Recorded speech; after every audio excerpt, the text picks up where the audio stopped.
하나님께서 인간을 창조하셨죠. 창조하시고 가장 온전한 에덴 동산에 살게 하셨습니다. 그런데 그 에덴 동산에도 마귀가 어느 날 틈탔죠. 그리고 마귀의 유혹에 인간이 넘어갑니다. 그래서 선악과를 먹고 타락을 하죠. 그래서 인간에게는 죽음이 왔습니다. 그리고 심판이 왔고 지옥이 온 거예요.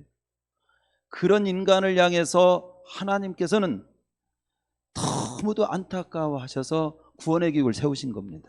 그 구원의 계획을 세우신 것이 예수님을 이 땅에 오게 하셔서 우리 죄를 담당하시고 십자가에 못 박혀 죽으시고 부활하시게 함으로 인간으로 하여금 구원을 받도록 그렇게 하신 겁니다.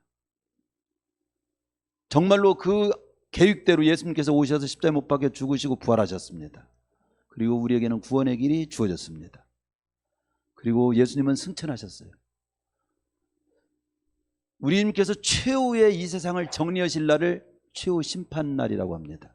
최후 심판이 있기까지 이 세상의 모든 사람들을 구원하기를 하나님은 원하셨습니다. 그래서 이 땅에 성령을 보내신다고 하셨어요. 성령을 보내셔서 교회를 세우신다고 했어요. 정말로 오순절날 성령이 강림하신 것을 우리가 저번 주의 말씀을 통해서 봤습니다. 성령이 강림하셨고 교회는 시작이 됐습니다. 그리고 성령의 역사를 따라서 교회에서 어떤 일들이 벌어지며 땅끝까지 어떻게 우리 주님이 증거되는가를 역사를 기록하는 것이 바로 사도행전입니다. 그래서 우리는 사도행전을 통해서 인간을 구원하는 그 구원의 복음이 어떻게 성령의 역사를 통해서 성령의 인도 속에서 이렇게 펼쳐져 가는가를 살펴보면서 이렇게 하나님께서 구원의 역사를 이루시고 있구나. 우리 교회도 이런 역사에 합류해서 사도행전을 계속해서 사도행전의 역사를 써내가는 교회가 되고 우리도 구원받고 구원받은 자로서 승리의 삶을 살아야 되겠구나. 이런 말씀의 은혜를 지금 우리가 받고 있는 중에 있습니다. 우리는 저번 주에 성령 강림 후에 그 성령 강림한 그날 베드로의 설교를 통해서 3,000명이 넘는 사람들이 예수님을 믿게 됐다는 놀라운 내용을 살피면서 은혜를 나눴습니다. 오늘은 바로 베드로를 통해서 나면서부터 안전병이었던 자가 예수님의 이름으로 일어나는 기적의 현장이 기록된 그런 역사를 우리가 3장에서 우리가 지금 보고 있습니다. 이 내용을 살펴보면서 초대교회 당시에 실제로 일어났던 이 기적적인 내용을 살펴보면서 제목을 미문가의 기적이라고 하는 제목으로 은혜를 나누려고 합니다.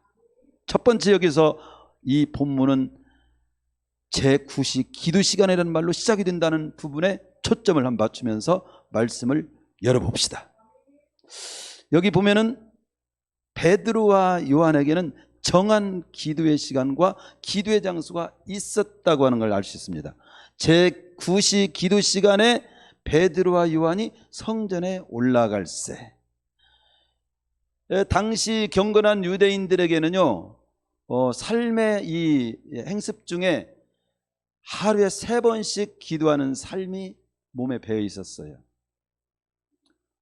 제3시, 제6시, 제9시, 제3시에다가 우리나라 시간으로 이해하려면 3시에다 6을 더하면 됩니다.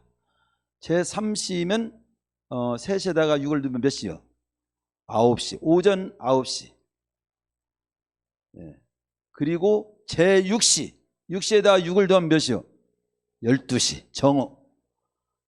그리고 제9시, 그러면 9시에다가 6을 더하면 오후 3시.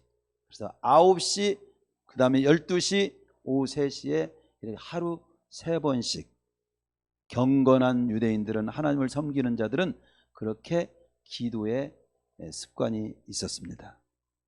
바로 베드로와 요한도 그런 제9시 오후 3시 기도 시간에 성전에 기도하러 올라가는 중에 있었습니다.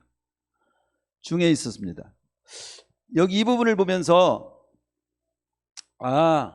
참 베드로와 그 요한이 이렇게 기도의 사람들이었구나. 그리고 정한 기도에 기도했던 사람들이었구나. 그리고 기도의 장소로 성전을 이렇게 삼아서 기도했구나. 이걸 볼 수 있습니다. 교회도 알고 보면요, 기도로 시작해서 기도로 진행시키고 기도로 마치는 단체가 교회입니다. 이 교회가 탄생할 때 성령의 그 강림과 함께 교회가 시작되잖아요. 근데 성령 강림하기 전에 너희들은 성령 강림을 사모하면서 모여서 기도하라고 했어요. 그래서 120명의 성도들이 합심해서 기도했던 것을 우리는 사도행전 그 1장에서 우리는 나옵니다. 사도행전 1장에 보면은 1장 14절에 보면 여자들과 예수의 어머니 마리아와 예수의 아우들과 더불어 마음을 같이하여 오로지 기도에 힘썼다. 그렇게 기도로 시작을 해가지고 성령이 그 다음에 2장에 보면은 오순절날 정말로 열흘째 되는 날 성령이 강림한 거죠. 성령이 강림하고 난 후에 이제 교회가 시작이 되는데, 교회가 시작이 돼서 막 3,000명이나 되는 막 예수 믿는 사람들이 생기고, 그리고 이제 사도들이 하나님의 말씀을 가르치고 성도들끼리 서로 사랑의 교제를 하고 성찬도 하고 또 음식도 같이 나누고, 그러면서 또 하는 일이 뭐냐면 2장 42절에 보면 그들이 사도의 가르침을 받아 서로 교제하고 떡을 떼며 오로지 또 기도하기를. 이 기도는 하나님의 구원받은 백성으로서 승리와 축복된 삶을 잘 살아내기 위해서 또 기도하는 거예요.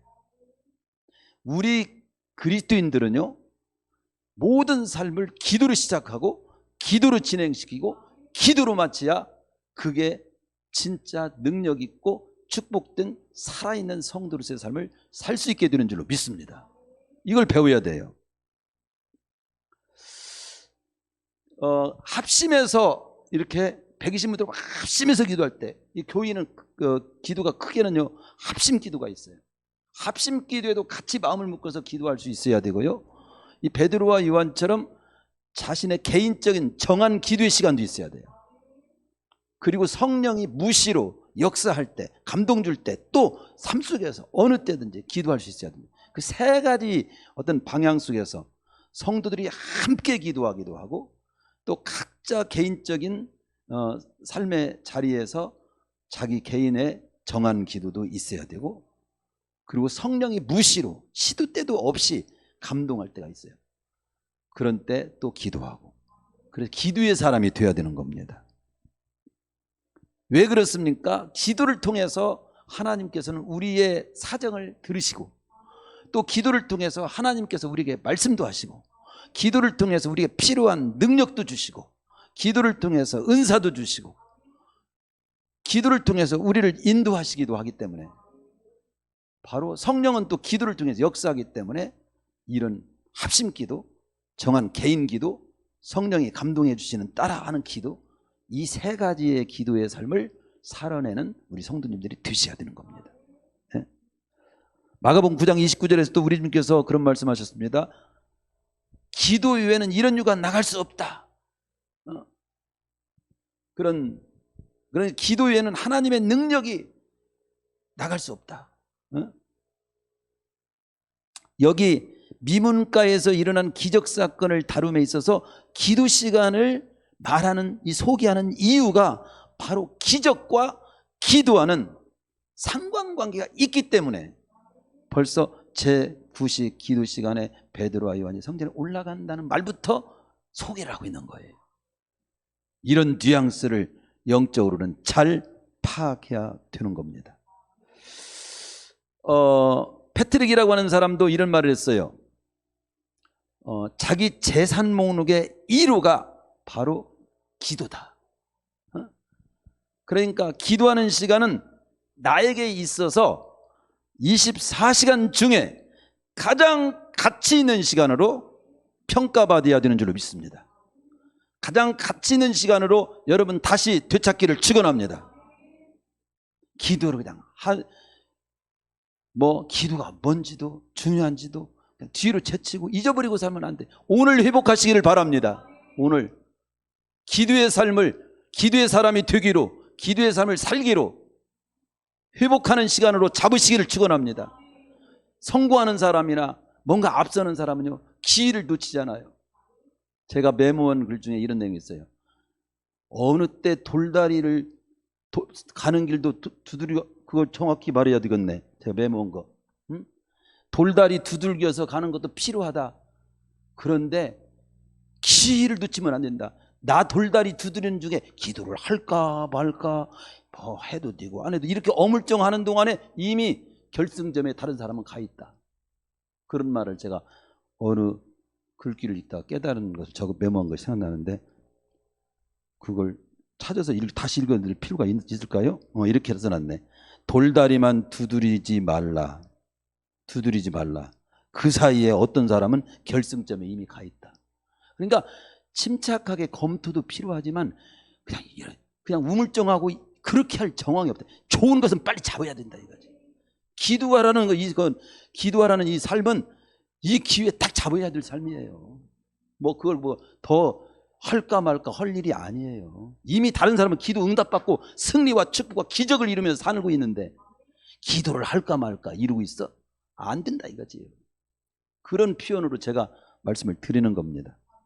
다니엘도 하루 3번씩 생명 걸고 기도한 그 다니엘의 역사를 우리 그 다니엘 6장에 보면 나오잖아요. 어떤 사람은 생명 걸고 기도를 하는 사람이 있고, 사자굴에 쳐 넣는다고 해도 기도를 나는 포기할 수 없다 이렇게 하고 믿음으로 살아가는 사람이 있고, 어떤 사람은 밥 먹을 때조차도 기도 없이 돼지처럼 그냥 먹는 사람이 있고. 죄송합니다. 돼지는 기도 안 하니까.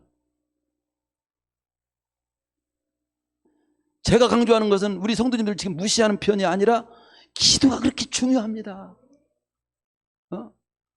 이 미문가의 기적도 기도하러 가는, 기도하는 사람 베드로와 요한을 통해서 이 기적을 이루셨어요. 합심기도, 정한 개인기도, 그리고 성령 안에서 생활 속에 수시로 기도하는 삶을 살기로 마음에 한번 새기시기를 바랍니다. 이 말씀 한마디만 바꿔도 이후부터 그런 기도의 사람이, 위대한 기도의 사람이 우리 교회에 나와서 위대한 역사를 써내려갈 사람이 생겨요. 그 주인공이 되시기를 축원합니다. 두 번째 우리가 살펴보는 것은요, 거기에 보면요, 나면서 못 걷게 된 이 사람들이 메고 오니 이게 걷지를 못했어. 나면서부터 못 걷게 된 사람이에요. 성전에 들어가는 사람들에게 들것에 실려가지고 뭐하기 위해서, 구걸하기 위해서 날마다 미문이라는 성전문에 뒀다고 나와요. 목적이 구걸이요. 구걸. 참, 그래 저는 이 부분에서 말씀드리고 싶은 것은 뭐냐면, 따라서 한번 먼저 말씀을 드립시다. 결론적인 말씀을. 구걸하는 인생에서 해봅시다. 따라서 한번 해봅시다. 구걸하는 인생에서 기도하는 능력 인생으로 바꿉시다. 기도하는 능력 인생으로 살아갑시다. 구걸하는 인생으로 살지 말고 기도하는 능력 있는, 기도에서 하나님으로부터 공급받고 하나님의 인도받는 능력 있는 인생으로 살아갑시다. 이 말씀을 하고 싶어서 좀 설명을 드리겠습니다. 나면서부터 안진뱅이어서 성전 미문이라는 문에 거기에서 데려다 줘가지고 거기 앉아서 구걸을 한다는 거죠. 거기에 구걸하기 위해서 그게 걸리는 거예요. 마음이 안타까운 거죠. 2절에 이 내용이 시사하는 바가 뭡니까? 나면서부터 안진뱅이라고 하는 말은 이 사람은 선천적인 안진뱅이라 이거예요. 선천적인 안진뱅이. 이런 자는요, 근육이 아예 발달하지 않았기 때문에 그가 걷고 뛴다는 것은 상상할 수 없는 일입니다. 제가 가까이 이렇게 아는 우리 어느 그 전사님도 이 나면서부터 다리가 뭡니까? 못 썼어요. 하고 제가 업고 신학교 때 업고 제가 도와드리기도 하고, 그래서 우리 교회도 나오셨죠. 그런데 머리랑 잘생기고 몸도 괜찮은데 다리가 근육이 없어서 서지를 못해요. 목발 아니면 서지를 못해. 근육이 발달하지 않아서. 여러분, 나이가 저도 늙어가고 있지만 움직일 수만 있으면 움직이셔야 됩니다. 그래야 근육이 살아요. 근육이 죽으면 다 주저앉게 되는 거야. 이게 근육이. 뼈가 서로 접촉이 돼도 근육이 튼튼하면 그래도 지탱을 해줄 수 있습니다. 네, 근육. 그래서 여러분 움직이셔야 됩니다. 뭐 움직이라는 말을 하기 위해서 제가 지금 설교하는 건 아닙니다. 근육이 전혀 발달하지 않았기 때문에 그가 걷고 뛴다는 상상할 수 없는 그런 사람이었다 이 말입니다. 즉 이 모습을 왜 성경은 소개하고 있을까요? 인간의 상식으로는 이제 도무지 일어설 수 없는 사람이라고 하는 것을 지금 표현하고 있는 거예요. 응? 그러나 하나님이 함께 하시면 인간의 상식을 초월한 일도 일어난다. 네? 그것을 성경은 보여주고 있는 겁니다. 주님이 함께 하시면 상식을 넘어서는 일도 일어설 수 있다. 기독교는 비과학적인 그 종교가 아니고 과학을 초월하는 종교다. 예? 막 예수 믿고 막 죽은 자가 살아나고 병든 자가 일어나고 막 그런다니까 에이 과학적이지 못해. 그런 일을 어떻게. 여러분 과학적인 수준에 사는 것도 굉장히 지성적인지 모르지만 과학적인 수준만 있는 게 아니에요. 과학을 초월하는 초과학적인 세상이 있다는 걸 모릅니까? 우리 대기권에 숨쉬고 사는 이런 세상도 있지만 달나라만 가도 대기권 아니에요. 거기는 몸이 둥둥 뜹니다. 잘 알지요?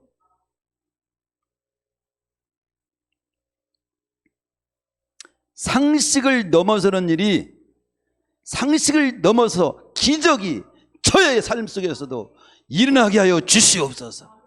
제가 상식선에서만 살지 않게 해 주시옵소서.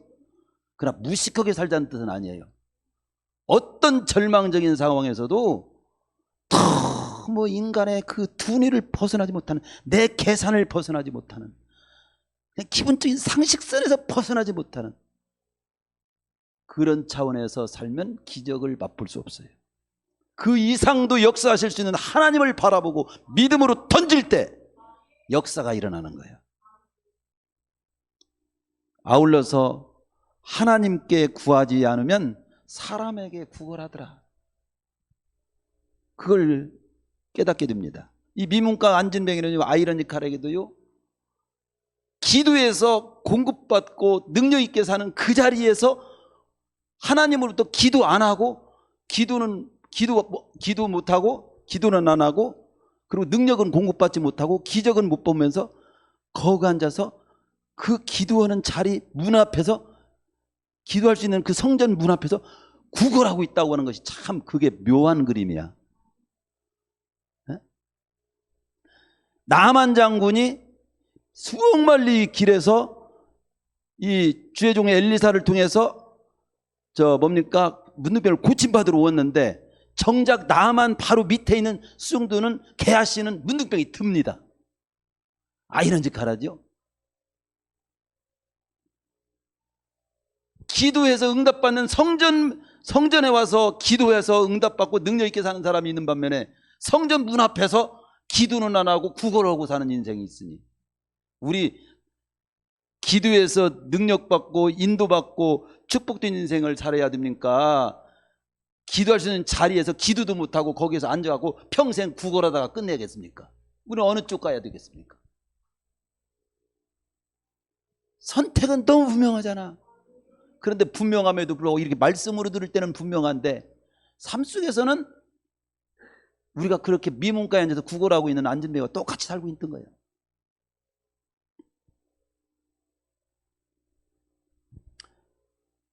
미문가에 앉은 병에는 고침받기 전까지는 사람들에게 구걸하기 위해서 미문가에 앉아 있었습니다. 기도라고 하는 것은 하나님께 무엇인가를 구하는 겁니다.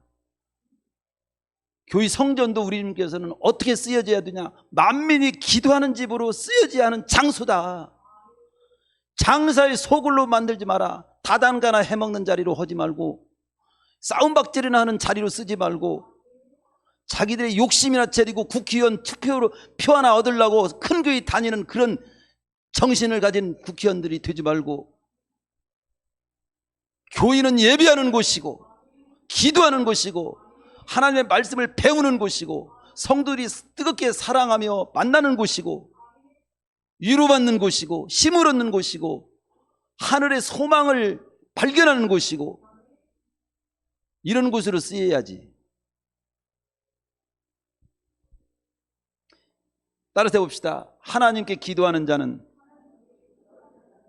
세상에 구걸하지 않는다. 우리는 그렇게 당당하게 살기 위해서 기도하는 사람이 되어야 되는 거예요. 왜 기도하는 자는 구걸하지 않습니까? 성경 말씀을 볼 때 그렇잖아요. 하나님이 공급해 주잖아요. 마태복음 7장 11절에서 구하는 자에게 좋은 것으로 주시지 않겠느냐. 마태복음 6장 33절에서 먼저 그의 나라와 그의 의를 구하라. 먼저 무엇을 먹을까, 무엇을 입을까, 무엇을 마실까, 입을까 하기 전에 먼저 기도로 하나님께 먼저 너희들은 하나님이 기뻐하시는 삶을 구하라. 그리하면 너희들이 구하고 필요한 거, 이 땅에서 무엇을 먹을까, 무엇을 마실까, 입을까 하는 건 더불어 주시리라. 그러나 우리는 기도로 하나님이 기뻐하시는 삶을 구하면서 살면 나에게 필요한 것도 공급해 줄 믿고 사는 거죠. 그게 우리 그리스도인의 삶이어야 합니다.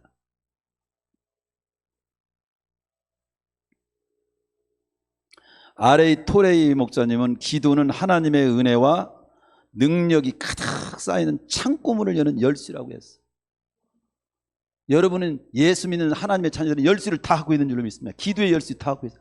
기도의 열쇠를 따가지고 병 고치는 은혜도 받고 진짜 주 안에서 당당한 부자 되는 길도 있고 삶을 승리해 가는 능력도 받고 인도도 받고 다 기도로 열어야 돼.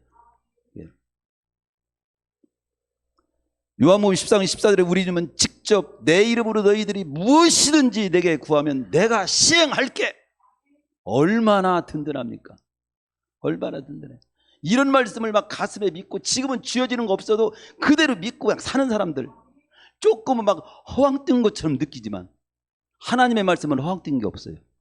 오늘 새벽에도 창세기 지금 7장을 봤지만 거기에도 그런 내용이 나오잖아요. 하나님께서 세상을 쓸어버리겠다 한들 쓸어버리시잖아. 홍수를 내리시겠다 내리시잖아. 하나님 말씀하신 대로 이루시는 분이요. 저는 심판하시겠다 막 두려워. 진짜 그대로 말씀하신 대로 이루어지는 걸 보고 두려워. 그러나 또 한편은 예수 믿으면 구원받는다 그대로 이루어질 거 아니야. 예수 믿으면 영생 주신다 그대로 주실 거 아니야. 우리는 예수 믿고 나가면 부활을 한다 그대로 될 거 아닙니까? 하나님을. 그러니까 막 소망이 또 생기잖아요. 기도하여 능력 있는 인생을 삽시다. 다시 한번 기도 없는 구걸 인생으로 살지 말고 기도하여 능력 있는 인생을 삽시다. 한번 해보세요. 시작.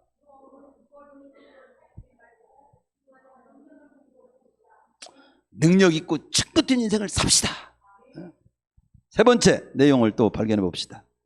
여기 1절에 보면요, 제9시 기도 시간에 누구와 누가가 베드로와 요한이 성전에 올라갔어요. 너무도 멋있어. 근데 이 말이 만약에 생각해 보세요. 제9시 기도 시간에 9시에 갑돌이 걸들이가 술집에 들어가다. 그 아름다워? 예를 들어서 제9시 기도 시간에, 아니 기도 시간이 아니라 제9시 9시 아침 9시에 술이 취해가지고 거리에서 흥청거리더라. 그냥 안 어울리잖아 진짜. 근데 제9시 기도 시간에 베드로와 요한이 성전에 기도하러 가. 미술 그림 잘 그리는 사람 그 모습 좀 한번 그려. 명화가 될 거야. 그 그림 한번, 아이디어 없는 사람 그 그림 좀 한번 그려봐. 세계에서 최고로요 화가들이요 그 엄청난 비싼 가격에 팔리는 게 성화입니다. 성경에 있는 내용을 다 그림을 다 그려가지고 엄청난 가격이, 비싼 가격으로, 그래서 돈 팔아먹으라는 뜻이 아니라 그 정도로 가치가 있다는 거예요. 아름다운 그림이에요. 즉 여기에서 드리고 싶은 말씀은 뭐냐면, 여러분 기도의 동역자가 있기를 바랍니다. 기도의 동역자. 베드로와 요한이 함께 기도하러 성전에 들어가다가 이 안전뱅이를 만난 겁니다. 그걸 누가가 기록하고 있는 겁니다. 아울러서 함께 베드로와 요한은 이 기도의 동역자였다. 여러분들도 이 말씀을 읽는 자들도 기도의 동역자가 있으십시오. 성도들은 서로 기도의 동역자가 되어야 합니다. 바로 그 메시지를 들을 수 있어야 돼요. 들을 수 있어야 돼요. 마태복음 18장 19절에 보면 기도에 동의쳐서 함께 좋다는 것을 이미 우리님께서 말씀하셨어요. 너희 중에 두 사람이 땅에서 합심하여 무엇이든지 구하면 하늘에 계신 내 아버지께서 저희를 위하여 이루게 하시리라. 왜 두 사람이 합심해서 기도하라고 했을까? 더 많은 사람이 합심해서 기도하면 더 하나님이 들어주실까? 데모하니까 막 하나님 이거 많은 사람 야 들어줄게 이래서 들어주는 것이 아니라 두 사람 세 사람이 같이 합심할 정도면요, 우리가 청와대에다가 국민 청원 올리죠. 그만큼 많은 사람들이 동감하는 내용을 올릴 때 시행이 되는 거야.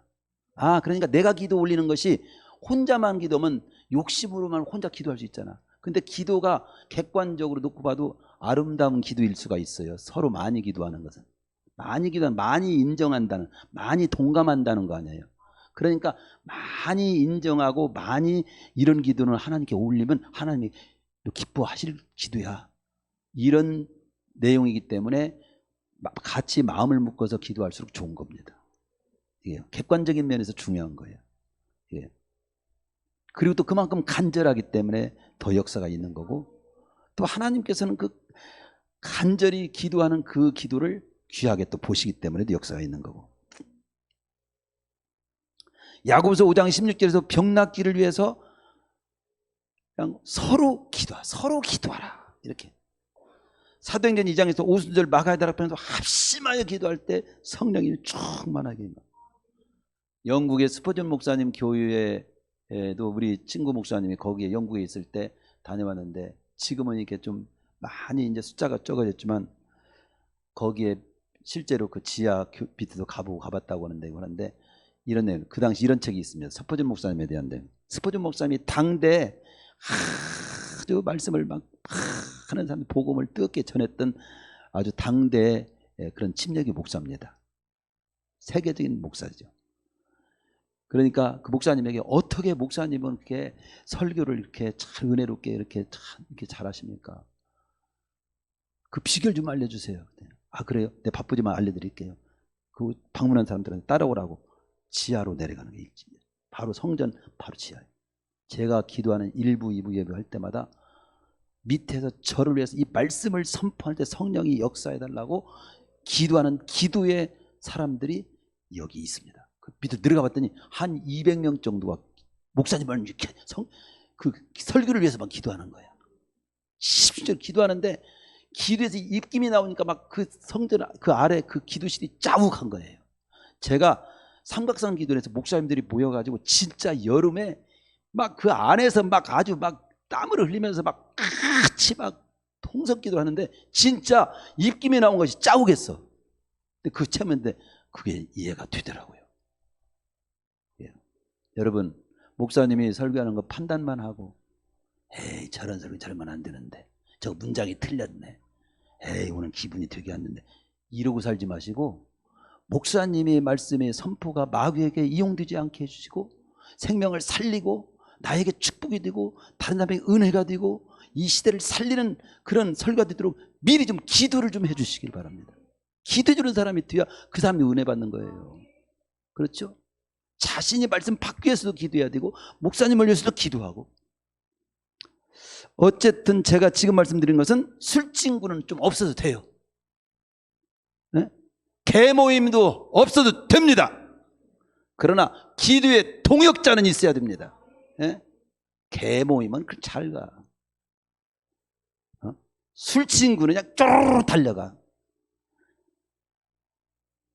우리는 개모임 술친구는 없어도 기도의 동역자는 있어야 되고, 특별히 우리 성도들은 기도의 동역자가 되어야 합니다. 누가 암으로 지금 막 고통받으면 같이 막 기도하고, 누가 어려움 당하면 같이 막 어려움을 잘 이기게 해달라고 막 후원하는 기도를 하고, 또 뭔가를 우리가 아들들이 막 일터를 구하면 일터 잘 구할 수 있도록 또 기도도 하고, 또 사명 잘 감당할 수 있도록 같이 기도해주고, 이게 멋있고 또 실제로 하나님께서 쓰시는 모습이에요. 이런 성경을 보면서 이런 것들을 배우라고 이런 말씀을 듣는 거지요. 네 번째, 기도를 통해서 성령의 신령한 능력이 나갑니다. 예, 나갑니다. 성전에 들어가는 베드로와 요한에게 구걸을 합니다. 그러나 베드로와 요한이 우리를 보라고 했습니다. 거기에 집중해서 뭔가 우리를 보라. 이게 누가가 그런 표현을 많이 썼어요. 이 누가복음을, 저 사도행전을 쓴 누가가. 거기는 어떤 목적을 가지고 우리를 보라고, 그냥 보라고 한 것이에요. 그냥 나 한번 쳐다봐 이렇게 그런 것이 아닙니다. 더 귀한 것을 주기 위한. 여러분, 교인은 사실 돈 주는 곳은 아니에요.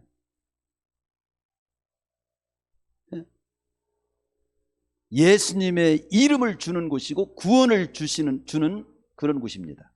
어쨌든 여기 보면 구걸을 합니다. 베드로와 요한이 우리를 보라고 했습니다. 이제 그 사람 뭐예요? 한 푼 줄라나? 손을 이미 갔어.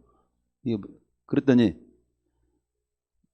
베드로가 뭐라? 은과 금은 내게 없지만 우리에게 있는 것을, 내게 있는 것으로 너에게 주겠다. 곧 나사렛 예수 그리스도의 이름으로 일어나 걸어라 하면서 오른손을 딱 잡고 일으키니까 그냥 아유 사람 살린 이 사람이 다 죽이려고 그래. 이 소리는 생략됐어. 죽이려고 하는 것이 일어나 봐요. 그냥 발목 힘이 생기는 거예요. 일어나 힘이 생기네. 그러더니 걷게 되고 뛰게 되는 거예요. 놀라운 진짜 기적이 거기서 일어난 거지. 그래서 막 거기에서 막 그들과 성전으로 들어가면서 막 걷기도 하고 뛰기도 하며 막 춤추면서 하나님을 찬미하며, 그건 뭐 누구 체면 없어. 우리는 본문에서 이 현장을 지금 우리 말씀을 통해서 보면 실감이 안 나지. 기도하는 베드로와 요한에게 있어 물질은 없어도 신령한 권능이 있었습니다. 그러나 그들에게 권능이 있는 것이 아니라 하나님에게 있는 권능이 그들을 통해 나타난 거죠. 마가복음 9장 29절에는 그렇습니다. 기도 외에는 하나님의 능력이 나갈 수 없다. 스가랴 4장 6절에 여호와께서 말씀하시되 이는 힘으로 되지 않냐며 능으로 되지 않냐고 오직 나의 신으로 되느니라. 큰 산아 네가 무엇이냐, 네가 스룹바벨에서 평지가 될 거다. 성령의 역사를 통해서 신령한 능력이 나은 거죠. 기도하면 성령의 충만함을 입게 되고 성령의 충만함대로 나를 내어드리면 거기에서 하나님의 능력이 거기서 나타나는 거예요.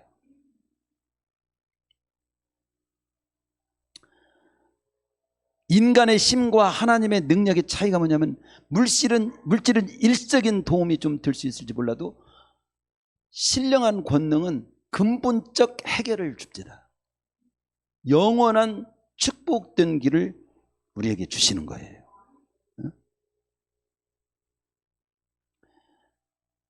마지막 우리가 볼 때는 여기에 그러십니다. 이 기적을 왜 보여줄까? 기적의 목적이 뭘까? 우리는 여기 보면 기적을 보고 놀랍니다. 여기 기적을 보고 많은 사람들이 이 사실 때문에 놀라는 거예요. 놀라는 사실을, 이 기적을 보고 놀라지만 성경은, 베드로는 뭐라고 말합니까? 기적을 보고 놀라지 말고 우리한테 주목하지 마시오. 기적 보고 놀랄 것이 아니라 이 기적을 누가 일으키는가? 기적의 근본, 출처를, 그걸 발견해야 됩니다. 우리의 경건과 우리의 능력으로 이것이 나타나는 거죠. 우리에게 주목하지 마세요.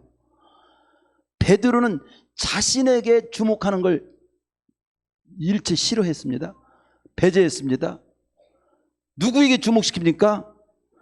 바로 예수님께 주목을 시킵니다. 16절에 보면 그 이름을 믿음으로 그 이름이 너희가 보고 아는 이 사람을 성하게 하셨나니, 예수로 말미암아 난 믿음이, 예수님을 통해서 이런 일이 일어난 겁니다.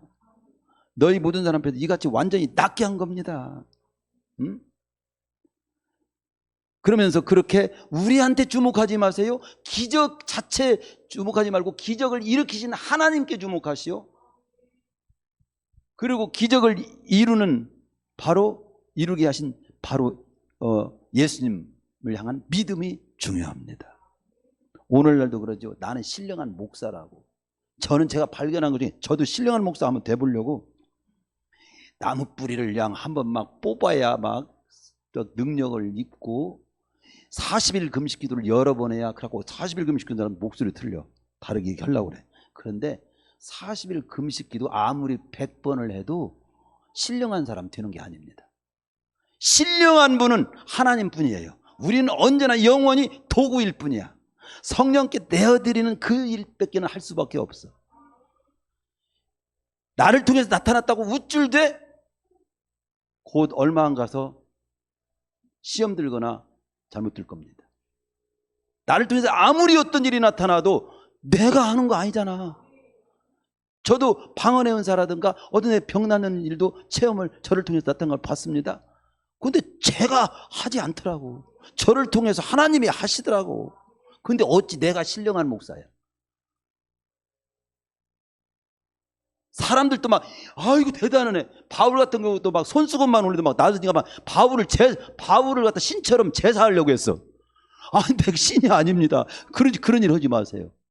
그러잖아요. 베드로 앞에서도 막 베드로한테 경배하고 막 그래.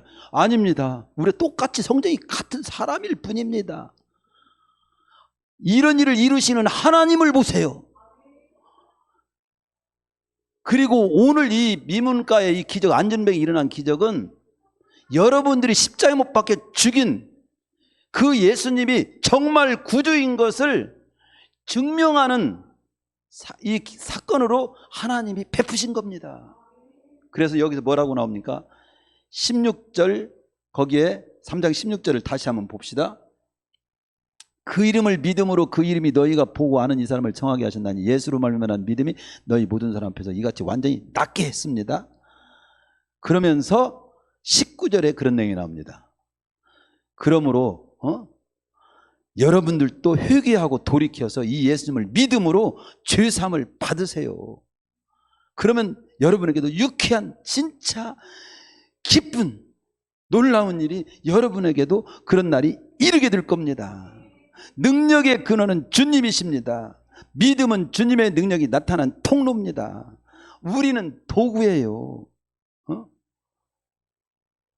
아브라함의 씨를 통해서 천하만민이 복을 받게 된다고 하신 것처럼 예수님을 통해서 천하만민이 구원을 받게 되는 것이 확실하다고 하는 것을 증명한 사건이 지금 이 사건입니다.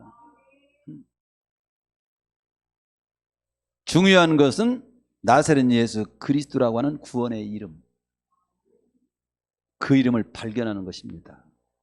그 이름을 믿고 구원받는 겁니다.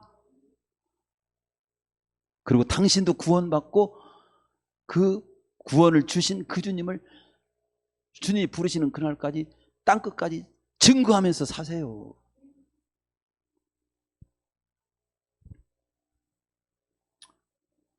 말씀 마치야겠죠? 주님은 구주십니다. 예수님은 구주시에요. 이 사실을 증언하려고 성령이 임하셨어요. 그리고 성령이 뜨겁게 역사하는 사람은 기도하는 사람을 통해서 뜨겁게 역사합니다. 사도행전 3장의 사건은 주님의 구주되심을 증언한 초대교회 최초의 기적 사건입니다. 오늘날도 주님의 구주되심을 증언하기 위해서 기도하고 내어드리는 현장에 성령의 함께 하시는 역사, 성령의 나타나심의 역사가 계속될 줄로 믿습니다. 사도행전은요 마지막 인사가 없어요. 계속 주님 오실 때까지 이런 사도행전의 역사를 우리 교회가 이어서 이렇게 역사를 일으키며 살아야 한다는 거죠. 성령의 역사를 써내려가야 한다는 거죠. 그때 미문가의 역사였던 그 성령, 주님께 대한 믿음을 가지고 우리도 내어드리면 우리에 맞게 성령께서도 오늘 이 시간 앞으로의 삶 속에서도 역사할 줄로 믿습니다.